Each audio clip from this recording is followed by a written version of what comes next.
ჩვენი დღევანდელი თეატრალური ორშაბათი უკვე მზად იყო, როდესაც მივიღეთ ძალიან მძიმე ინფორმაცია, რომ ჩვენ თეატრს გამოაკლდა კიდევ ერთი შესანიშნავი შემოქმედი ბატონი ნუგზარ ყურაშვილი.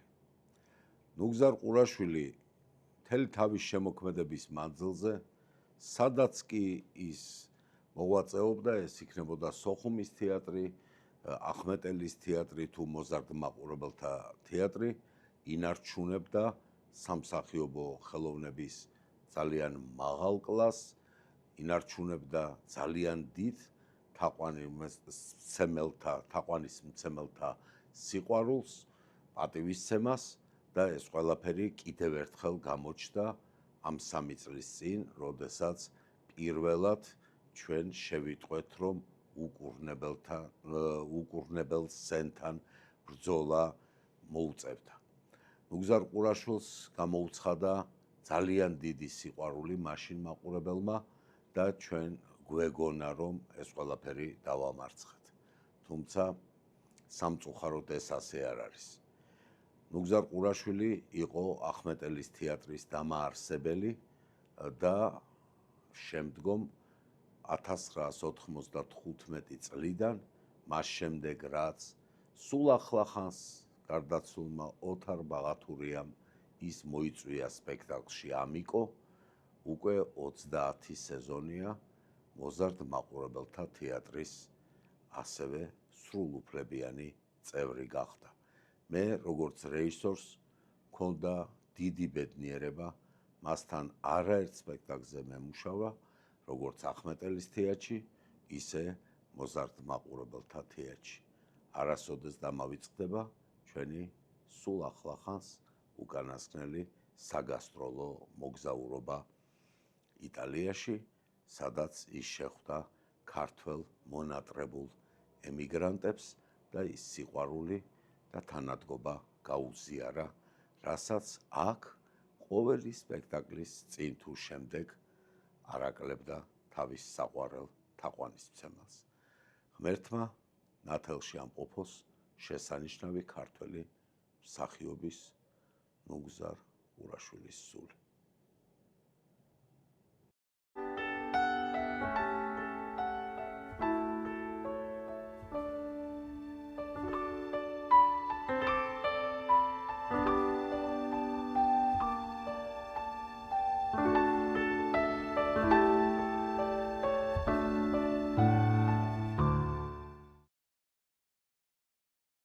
მოგესალმებით, ძვირფასო მაყურებლებო.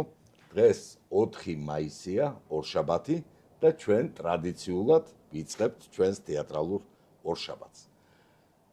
ჩემს დღევანდელ გადაცემაში ყავს 2 სტუმარი, 2 ქეთევანი. პირველი სტუმარი გახლავთ ჩვენი თეატრის ყოფილი დამდგმელი რეჟისორი, შემდგომ მთავარი რეჟისორი, ქალბატონი ქეთევან ხარშილაძე, რომელიც 70-იანი წლებიდან მოყოლებული გასული საუკუნის არაერთი ძალიან მნიშვნელოვანი და პოპულარული სპექტაკლის დამდგმელი რეჟისორი გახლავთ მოზარდ მაყურებელთა თეატრის რეპერტუარში.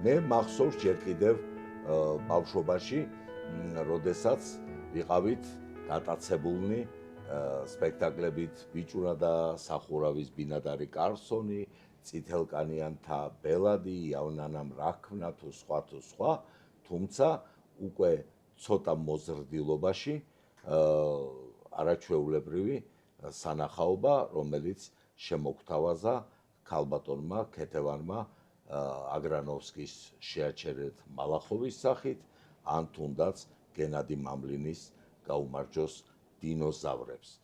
მე მახსოვს, შეაჩერეთ მალახოვი იყო იმ ტიპის სკანდალურ სპექტაკლთა რიცხვში, როცა ბავშვებს, სკოლის მოსწავლეებს სპექტაკლს არ ასწრებდნენ. ასწრებდნენ მხოლოდ პედაგოგებს და მშობლებს. და დიდხანს მსჯელობდნენ, ეს საერთოდ უნდა გაეშვათ, თუ არ გაეშვათ, თუ ასე შემდეგ და ასე შემდეგ. სწორედ ამ ჩემს ბოლოს დასახელებულ ორ სპექტაკლში განსაკუთრებით დაიბადა მსახიობი მამუკა ლორია, რომელიც თამაშობდა სწორედ მალახოვის როლს, ხოლო დინოზავრებს გაუმარჯოთ თავისთავად ორკაციანი პიესა იყო და ქალბატონ ბელა ჯაფარიძესთან ერთად მუშაობდა სცენას. დღეს ქალბატონი ქეთევანის მოწვევას აქვს ერთი განსაკუთრებული მნიშვნელობა, ის რომ სულ მალე, სულ 4 დღეში, 8 მაისს ჩვენ თეატრის სცენაზე გაიმართება პრემიერა, სადაც ქალბატონი ქეთევანი არის თანადამდგმელი რეჟისორიც და თანაავტორიც. მან ქალბატონ მაკა ხარშილაძესთან ერთად, მის დასთან ერთად შექმნა პიესა არ დამიძახოთ ბებია, რომელმაც გაიმარჯვა თუმანიშვილის სახელობის დრამატურგთა კონკურსში და ჩვენს თეატრს ერგო პატივი, რომ პირველი დადგმა სწორედ აი ამ გამარჯვებული პიესისა განხორციელდება ჩვენი თეატრის სცენაზე ამა წლის 8 და 9 მაისს. მნიშვნელოვანი არის ასევე ის, რომ ეს სპექტაკლი იდგმება საბენეფისოდ ჩვენ თეატრის ერთ-ერთი წამყვანი მსახიობის ქეთი ქიტიაშვილისთვის, რომელსაც ასევე საიუბილეო თარიღი აქვს და სწორედ 8 მაისს მას უსრულდება ეს საიუბილეო თარიღი და ჩვენ გადაცემის მეორე ნაწილში სწორედ იუბილარს შევხვდებით. ახლა კი დავიწყოთ საუბარი ქალბატონ ქეთევან ხარშილაძესთან. ქალბატონ ქეთი, უპირველეს ყოვლისა, ძალიან სასიამოვნოა ის, რომ პატარა პაუზის შემდეგ და ეს პატარა პაუზა დაახლოებით თითქმის 15 წელიწადს მოიცავს, თქვენ კვლავ, თქვენი გვარი კვლავ გამოჩნდება მოზარდ მაყურებელთა თეატრის აფიშაზე. მე თქვენთან მიმართებაში არაფრით არ შემიძლია არ დავიწყოთ ჩალვა გაწერელიათი. ადამიანით, რომელმაც თავის დროზე თქვენ მოგიწვიათ მოზარდ მაყურებელთა თეატრში. ბატონ შალვა გაწერელიას ეს ისეთი გრძნობა და სიყვარული მაქვს, რომ აი რაღაც ალბათ სიტყვებში არ გამოიხატება, მაგრამ რადგან უნდა ვთქვათ, ვიტყვი იმას, რომ ის იყო ძალიან საინტერესო ხელმძღვანელი თეატრის, როგორც მთავარი რეჟისორი და სამხატვრო ხელმძღვანელი, ძალიან საინტერესო თანამედროვედ მოაზროვნე პიროვნება და ძალიან საინტერესო რეჟისორი.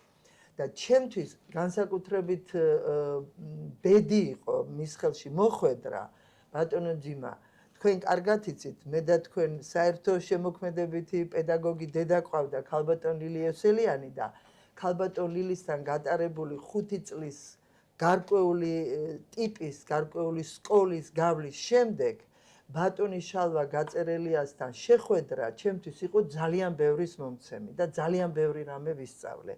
ანუ ეს იყო ერთ საფუძველზე ქალბატონ ლილი და ბატონი შალვა სხვადასხვა მიდგომა ერთი და იგივე სკოლის. აი არ ვიცი რამდენად მოვახერხე და რა თქმა უნდა ჩვენ ვიყავით ასევე ძალიან ახლო მეგობრები მის ოჯახთან და მის მეგობრებს ყველას ვიცნობდი თითქმის აი ესეთი სითამამე რომ ძალიან ახლოს ვყავდი და ამ დროს ყოველთვის პროფესიული და ისეთი დისტანცია ჰქონდა რომ ის რაც ვისწავლე ქალბატონ ლილისთან ეს იყო პროფესიონალიზმი, დისციპლინა თუ ეს თუ ის ყველაფერი კიდე გამიმყარდა, იმიტომ რომ მართლა ახალგაზრდა ვიყავი მაშინ. და თქვენი პირველი სპექტაკლი მე მგონი იყო უთავო მხედარი, რა? პირველი სპექტაკლი იყო უთავო მხედარი, სადაც ერთად მუშაობდით და ვერ მოვითმენ რო არ თქვა ესეთი დეტალი, რომ ერთად მუშაობდით, ძალიან ბევრი მონაწილე იყო და ერთხელ დარეკა მე ვერ მოვალ რეპეტიციაზე, უკვე ამდგრები იყვნენ მსახიობები და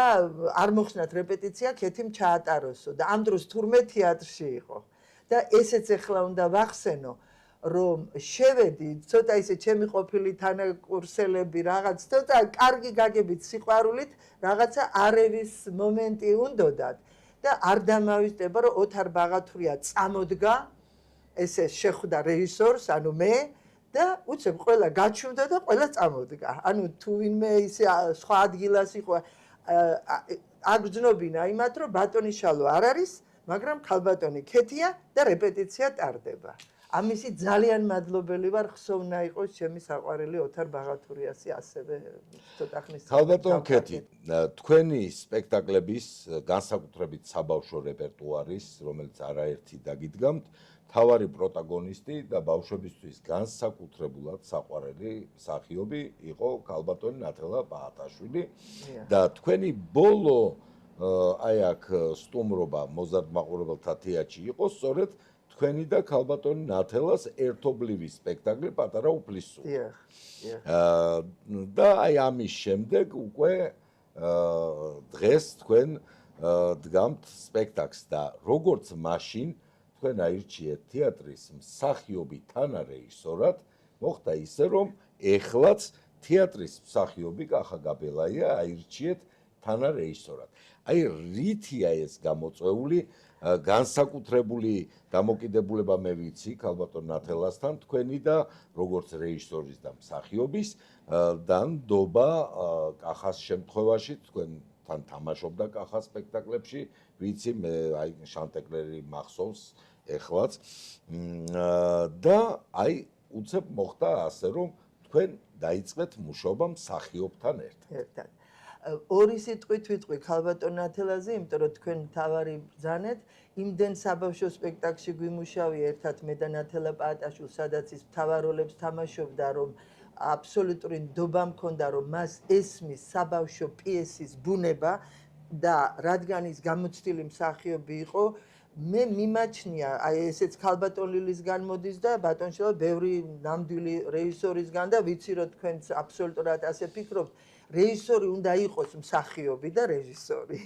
და აი გვერდზე ყოფნა ადამიანის რომელსაც ჩემზე მეტი გამოცდილება აქვს სცენაზე დგომის და რა თქმა უნდა პროფესიონალის და უნარიანის და ნიჭიერის მე მეჩვენება რომ აი კარგი ხიდია მსახიობებთან კონტაქტში რაც შეეხება კახას კახა მიუხედავად იმისა რომ მისი დედა ჩემი მსახიობი იყო თუ შეიძლება ასე ვთქვა მის მამა მარჯანიშვილის თეატრის ჩემი საყვარელი მსახიობი იყო კახასთან იმდენი შეხვედრა არ მქონია როგორც მსახიობთან მაგრამ მოხდა ისეთი რამ რომ ესე იგი მე ვფიქრობდი ამ სპექტაკლზე მუშაობის დროს კარგი იქნებოდა ვინმე გვერდში მყოლოდა თუ გახსოვთ თქვენც კი შემოგთავაზეთ ძიმა იქნებ ერთად დავდგათ თქო მაგრამ ეხლა თქვენ ისეთ დაკავებული ხართ თუმცა ვიცი რომ პიესა მოგეწონა და მხარი დამიჭირეთ ხო და ფიქრობდი ხა თან ამერიკაში ვცხოვრობ ხან იქ ვარ ხან აქ ვარ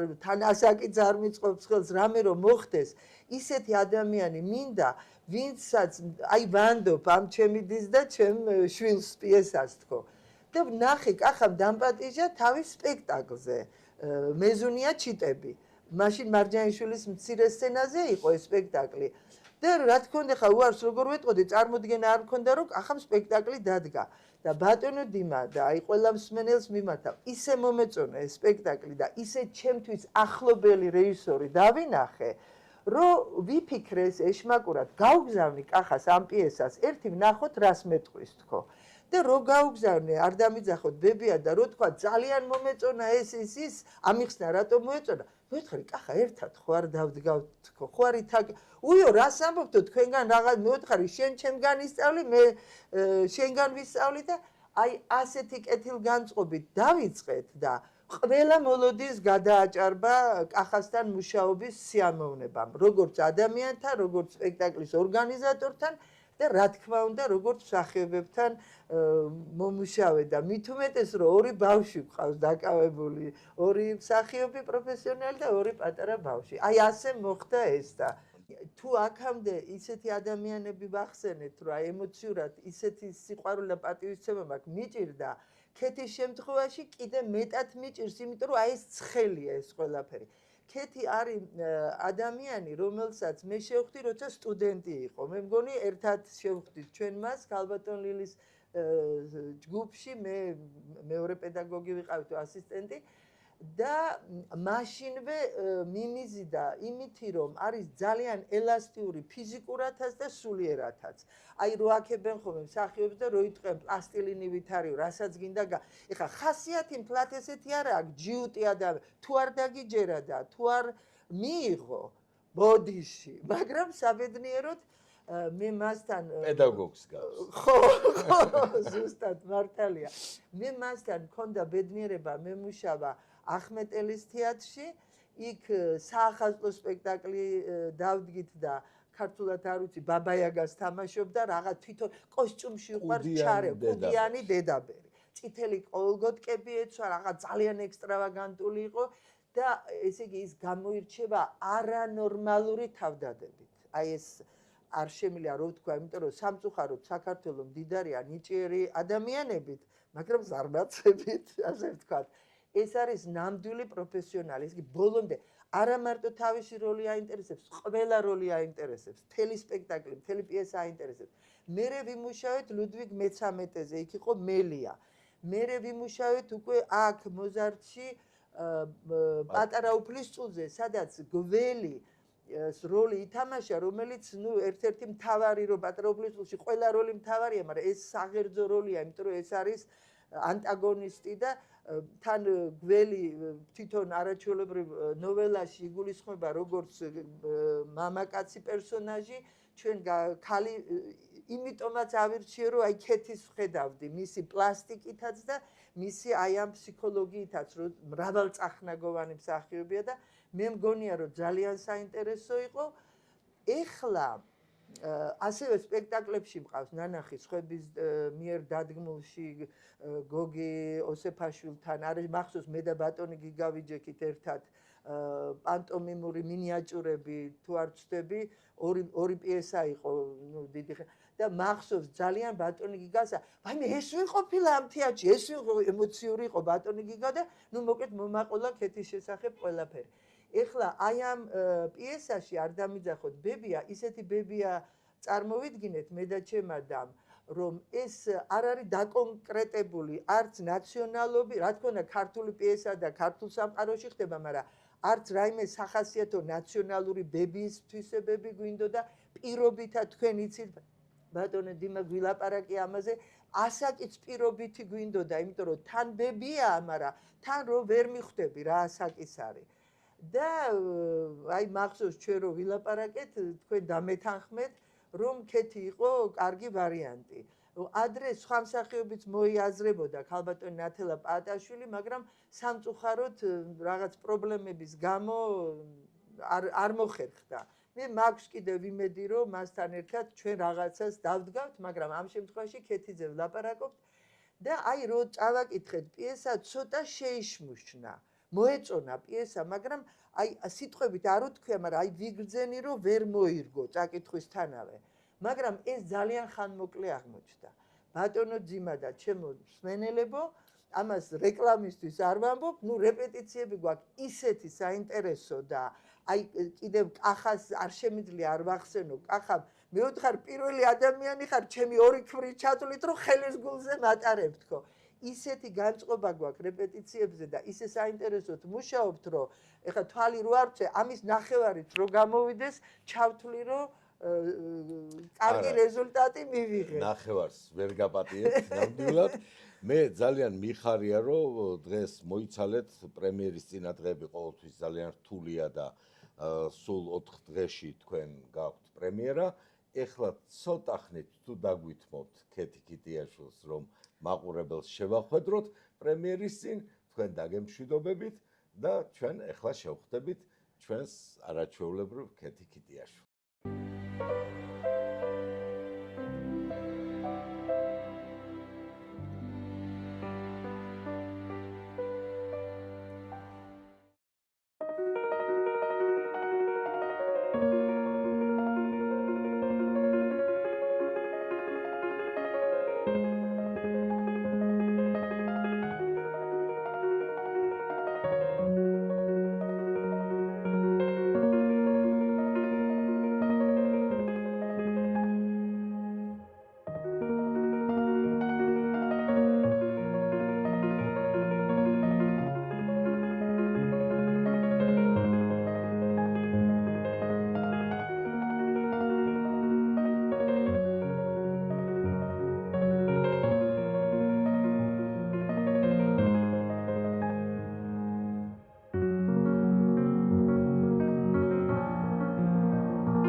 მე მგონი თქვენობით რომ ვისაუბროთ არ იქნება სწორი და არც ბუნებრივი, იმიტომ რომ ვინ ჩვენ გვიცნობს, ყველა კარგად იცის ჩვენი ურთიერთობა, რომელიც ჯერ კიდე გასული საუკუნის 80-იანი წლებიდან იწყება, როცა ჩვენ პირველ კურსელები გავხდით ერთად ქალბატონ ლილიოსელიანის ჯგუფში და შემდეგ ჩვენ დაძმა ვითამაშეთ სცენაზე, შეყვარებულები ვითამაშეთ სცენაზე, იყო ეგეთი დრო, შემდეგ იყო ის დღეები, როდესაც მე ვიყავი შენი სპექტაკლების მაყურებელი, შენ პირიქით და ერთ დღეს მე უცებ მოვედი თეატრში, სადაც შენ მუშაობდი და გავხდი ასე ვთქვათ შენი უფროსი.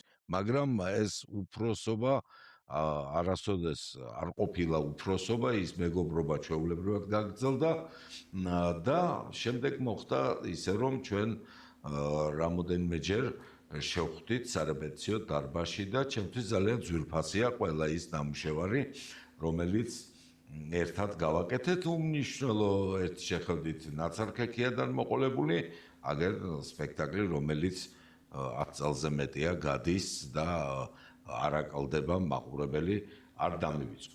დღეს შენ მსახიობისთვის ყველაზე მნიშვნელოვან საბენეფისო როლზე მუშაობ, რომლის პრემიერა გვექნება შენს დაბადების დღეს, 8 მაისს და მე მგონია რომ ეს იქნება ერთი კიდევ ძალიან საინტერესო სათქმელი სცენიდან, რომ პიესა ძალიან მომხიბლა, წავიკითხე თუ არა და შემდეგ რეჟისორის გადაწყვეტილებამაც ძალიან მომხიბლა, როცა აი არ დამიძახოთ ბებიას, ბებია არის ქეთი კიტიაშვილი, რომელიც სულაც არ არის ბებია.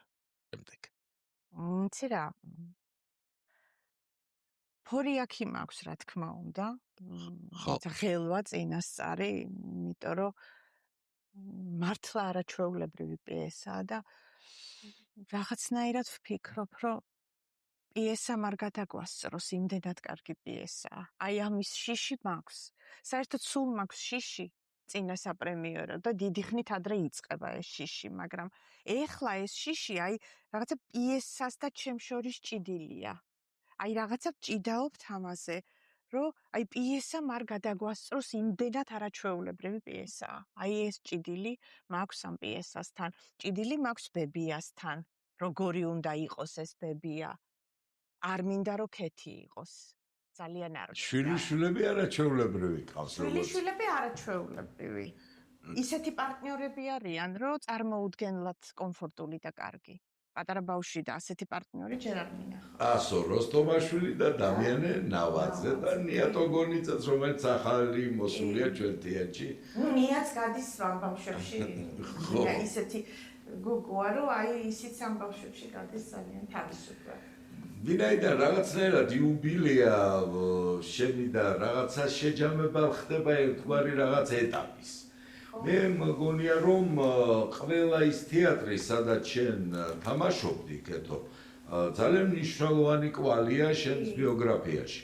იქნებოდა ეს ახმეტელის თეატრი, იქნებოდა ეს პანტომიმის თეატრი, ნაკლებად თეატრშიც იყავი, ვიცი, მაგრამ მაინც ის იყო ის ჯგუფი გოგა ოსეფაშვილის ხელმძღვანელობით, რომლითაც მოიარეთ თითქმის მთელ მსოფლიოთან ძალიან ბევრ ქვეყანაში ძალიან დიდი წარმატებით.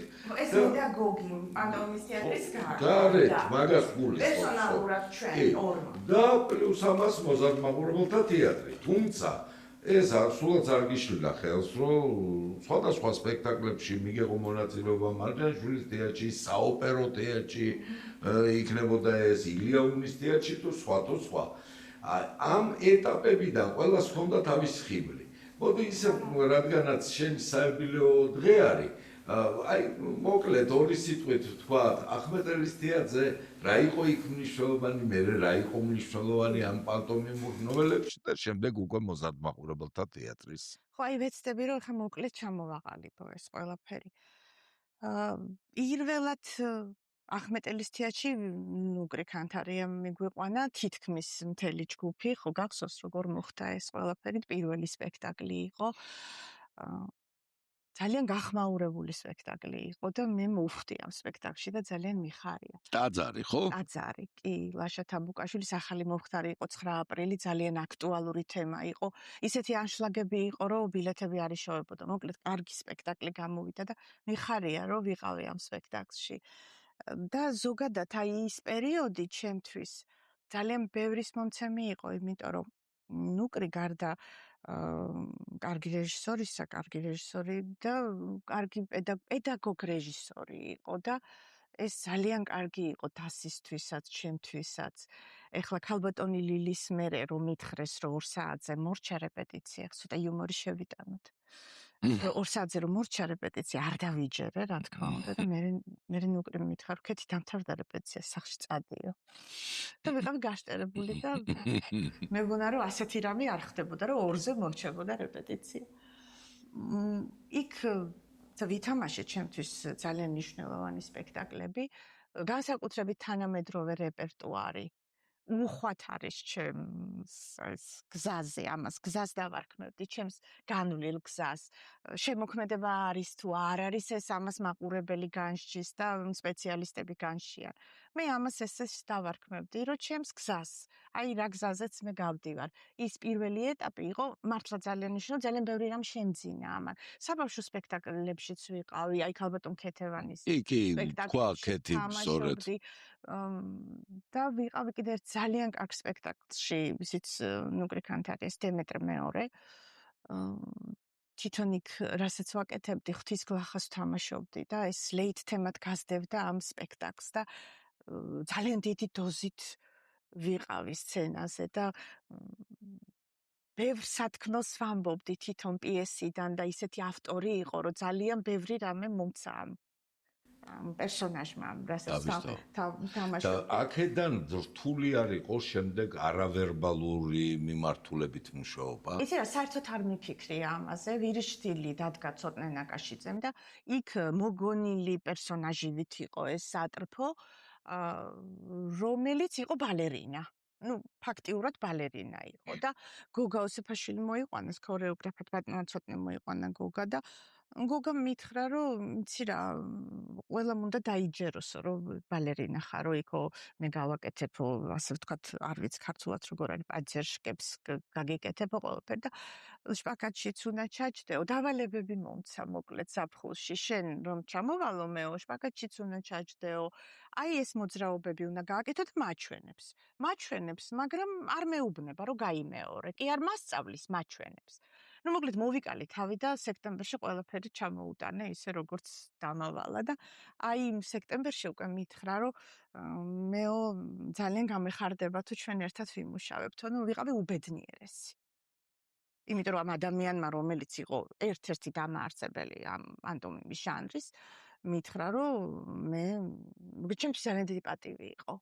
აი ძალიან დიდი პატივი იყო, აი არ მეძინა ღამე ბედნიერებისა. მე რამდენიც მახსოვს, სწორედ გოგას სპექტაკლითვე მოხვედით უკვე მოზარდ მაყურებელთა თეატრში. კი, მერე მივედით პანტომიმის თეატრში, იქ რამოდენიმე სპექტაკლი გააკეთა, უკვე გოგამ ამირანთან, ბატონ ამირანთან ერთად თვითონაც ცალკე, ესეც პანტომიმური ნოველები იყო და იქაც რაღაც მნიშვნელოვანი ფუნქცია მქონდა.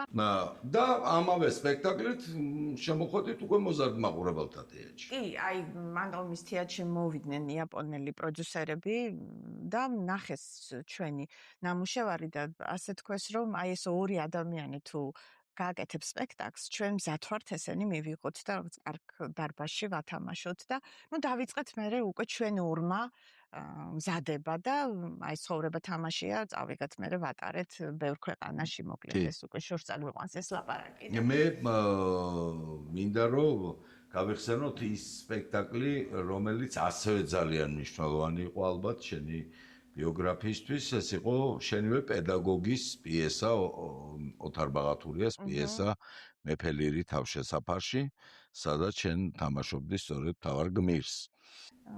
მანამდე რაღაც უფრო სხვა ასაკს თამაშობდი, ეხლა უფრო დიდი შვილების დედა ვიყავი და ფაქტიურად ესეთი მისიის მატარებელი, რომ უნდა და შეეცვალა ეს შეშლილი სამყარო და ეს სიტუაცია, რა სიტუაციაშიც იყო ეს ქალი შეეცვალა პირადი, შეეცვალა თავისი სპეციალობა, თავისი ეს რეჟისორი იყო ხო ეს დოდო, აი ეს გამოეყენებინა სხვების დასახმარებლად და განსაკუთრებით მოხუცების დასახმარებლად. არაჩვეულებრივი პიესა იყო და ძალიან დიდი სიყვარულით ვთამაშობდი, მით უმეტეს რომ იყო ბატონი ოთარის ეს პიესა. ოთარმა გადამაწყვეტინა მე ამ ხო, ოთარის გამო ვარ მე ამ საქმეში, სადაც ვარ დღემდე. ესეთი ისტორია, სენტიმენტალური. ეხლა მე დავიწყე ლაპარაკი იმაზე, რომ შენ ემზადები საბენეფისო როლისთვის, თუმცა მე ახლა პიესაზეც ვისაუბრებ, ისიც ასევე საბენეფისო როლი იყო, რა თქმა უნდა, და ჩვენ შარშა ჰქონდა პრემიერა კიდევ ერთი ისტორიული პერსონაჟის, ნამეტია ბერძენიშვილის როლის თამაში მოგიწია.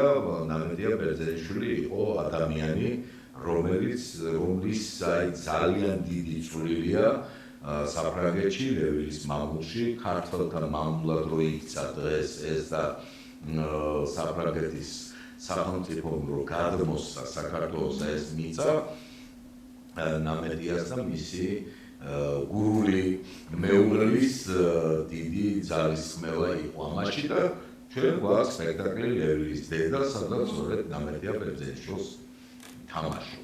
აი, რა სხვაობა ისტორიულ პერსონაჟსა და მხატვრულ პერსონაჟს, ხო? უდიდესი სხვაობაა, იმიტომ რომ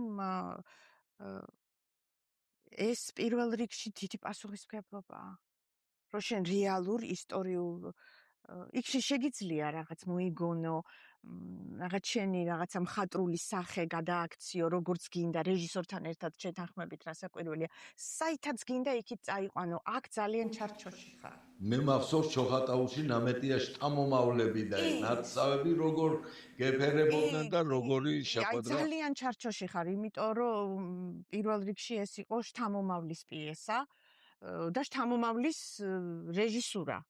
შთამომავალმა გააკეთა ეს ყველაფერი და ამიტომ თვითონ მასალას რო ვკითხულობდით და რო ვეცნობოდით, თავიდანვე ისეთი ცრემლებით ვიყავით, რომ აი ბოლომდე ცრემლებით ვითამაშეთ ეს, იმიტომ რომ საქართველოს ისტორიის მნიშვნელოვანი ფურცელია ეს ფურცელი. ეს არის გასაბჭოებამდე და გასაბჭოების შემდგომი საქართველო და ეს ყველა ძალიან გვტკივა, დღემდე ძალიან. და ძალიან მნიშვნელოვანია ეს, რომ მომავალ თაობა უსმინოს ამას, გაიგოს რა ხდება, როგორ ხდება და ასე შემდეგ. ისევე როგორც მე ხა ხიდს გავავამ, არ დამიძახოთ, ბებიას აქვს ძალიან მნიშვნელოვანი მოქალაქეობრივი სათქმელი. თაობათა შორის ჭიდილია. ჭიდილისაც და პლუს ამას გაჯეტების გამოყენების მნიშვნელოვნება არ არის დაკარგული, ისე რომ წიგნიერების დაკარგვის საფრთხემ შეიძლება ჩვენ ეს სერიოზული საფრთხის წინაშე დაგვაყენოს და ამ დროს გაჯეტს თავისი ძალიან დიდი მნიშვნელობა აქვს და აი ამაზეა პიესა და ძალიან ოსტატურად აქვს ავტორებს მოტანილი და ესეც მგონია რომ მე ისღა დამრჩენია ჩემო ძვირფასო ადამიანო ხა ჩემთვის ხარ დასავით და იცი ეს შენც ძალიან კარგად და ისღა დამრჩენია რომ მე მოგილოცო ეს საბიბლიოთეკარი მოგილოცო ის რომ შენ გაქვს შესაძლებლობა და სახიობის რა არის თავარი რომ ის იყოს საჭირო და შენ ყოველ სეზონში მე მგონი არც ყოფილა ჩავარდნა სეზონის შენ ხარ მუდამ ძალიან საჭირო და ეს ძალიან მნიშვნელოვანია შეიძლება რაოდენობა არასოდეს არ განსაზღვრავს ხარისხს შეიძლება იყოს ერთი როლი მაგრამ იყოს ძალიან მნიშვნელოვანი ან 2-3 ეპიზოდი მაგრამ მაგაში არ არის საქმე მე პრაქტიკულად რასაც მივადებნე თვალი და თუნდაც ის 13 წელი რაც მე აქ ვარ პრაქტიკულად არ ყოფილა სეზონი სადაც ახალი სამუშაო არ ყოფილა სხვადასხვა რეჟისორთან და ესეც ძალიან მნიშვნელოვანი რომ არ არის აჩემება ვიღაც რეჟისორის ძალიან საინტერესო იყო გოგასთან ნამუშევარი ჯუჯაცხვირი მე ისე კარგად მახსენდება კი ძალიან ესე მახსენდება და ჩემთვის ძალიან ძვირფასი იგივე მგზნებარი შეყვარებული თუ არ დამივიწყო თუმცა მე ვთვლი ამ შემთხვევაში ენის მოჩლექით ამას არ ვამბობ და ამის იმედით მინდა რომ დავასრულო ეს ჩვენი დღევანდელი გადაცემა, რომ ჩვენი ისეთი კიდევ უფრო მნიშვნელოვანი შეხვედრა მგონია რომ არის წინ, იმიტომ რომ მიუხედავად იმისა, რომ იგივე მგზნებარე შეყვარებულს მთავარი გმირი იყო თუ არ დამივიწყო თუ ნაცარქექია თუ ამ შემდეგ, მე მაინც მგონია რომ ჩვენ რაღაცა ერთობლივი ისეთი კიდევ უფრო მნიშვნელოვანი რაშიც ბოლომდე გამოვლინდება ის რისი უნარით ჩვენ გაქვს, ჩვენ ჯერ წინ გვაქვს. ასე რომ მე გისურვებ წარმატებას ამ პრემიერაში 8 და 9 მაისს კიდევ ერთხელ დავაანონსებ, გვექნება არ დამიძახოთ ბებიას პრემიერა და ჩვენ ამ პრემიერის მოლოდინით გემშვიდობებით 11 მაისამდე.